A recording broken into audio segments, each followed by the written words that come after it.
সারা পৃথিবীতে ভারতবর্ষকে রিপ্রেজেন্ট করে এমন একজন মানুষ হচ্ছে শাহরুখ খান। এই শাহরুখ খানকে বর্তমানে দেশদ্রোহী বলা হচ্ছে। দেশদ্রোহী বলার কারণ কি না, তার দল কলকাতা নাইট রাইডার্সে বাংলাদেশি খেলোয়াড় মুস্তাফিজুর রহমানকে 8 কোটি টাকা দিয়ে কিনেছে। এবার অকশন যখন চলছিল সেখানে কিন্তু শাহরুখ খান ছিল না। আর শাহরুখ খান কখনো প্লেয়ার কিনতে যায়নি, সে টিমের মালিক ঠিকই, কিন্তু সে প্লেয়ার কিনতে যায়নি। এবার শাহরুখ খানকে দেশদ্রোহী বলার কারণ কি, কারণ সে মুসলিম, প্রথম কথা। দ্বিতীয় কথা হচ্ছে, বাংলাদেশি প্লেয়ারকে যদি নাই খেলানোর ইচ্ছা আছে তাহলে বিসিসিআই এর হেড চেয়ারম্যানকে, অমিত শাহর বেটা জয় শাহ, সে কেন রোক লাগায়নি? সেও তো রোক লাগাতে পারে।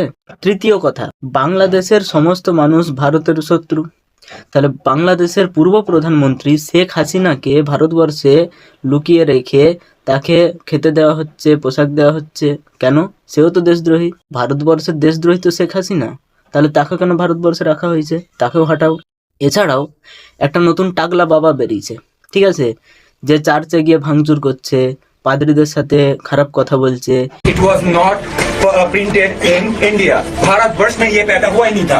विदेशी क्रिश्चियन लोगों का, विदेशी भाषाओं का बाइबल हमारे इंडिया में चलेगा नहीं। हमारा क्या है? चारों वेद है, मनुस्मृति है, उपनिषद है।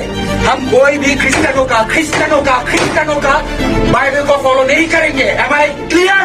এমনকি মহিলাকে সম্মান দিতে জানে না, সে বলছে আমি নাকি সাধু, সে মহিলাকে বলছে বেবি। जीसस क्राइस्ट को पैदा करने वाला मदर मैरी कैसे प्रेग्नेंट हुई थी बताओ? पाप से अगर पाप से जन्मा हुआ व्यक्ति कभी भी पाप से छुटकारा नहीं दे सकता, है ना? तो इसलिए परमेश्वर की आत्मा ये जो बायोलॉजिकल जो होता है उसके द्वारा पैदा नहीं हुआ है, ठीक है ना? Really? हाँ। Can you explain this to the gynecologist? You baby? Are you educated? Are you educated, baby? সে বলছে নিজেকে সাধু, সেও তো বাংলাদেশি, তারও তো এখানে কোনো Aadhaar card, voter card, PAN card নেই, বাপ দাদার জমি নেই, তাকে কেন ওখানে রাখা হয়েছে? তাকেও তাড়ানো হোক, সেও তো ঘুষপেটিয়া, সেও তো বাইরে থেকে এখানে এসে আছে নাকি? তাহলে যে ভারতবর্ষকে রিপ্রেজেন্ট করছে সারা পৃথিবীতে, তাকে দেশদ্রোহী বলা হচ্ছে। আর যারা বাইরের থেকে, বাংলাদেশ থেকে এসে এই ভারতবর্ষের জমিনে রয়েছে, তারা কি, তাদেরকে কেন তাড়ানো হচ্ছে না? আজকে বাংলাদেশ থেকে এসে সে দেখছে যে ভারতবর্ষে হিন্দু মুসলিম নিয়ে বেশ একটা তর্ক বিতর্ক চলছে, তাহলে সব থেকে ভালো হচ্ছে কি, হিন্দু ধর্ম নিয়ে নাও, দিয়ে মুসলিমদেরকে, খ্রিস্টানদেরকে গালি দিতে থাকো, তাহলেই মানুষ এখানে আমাকে টেনে নেবে।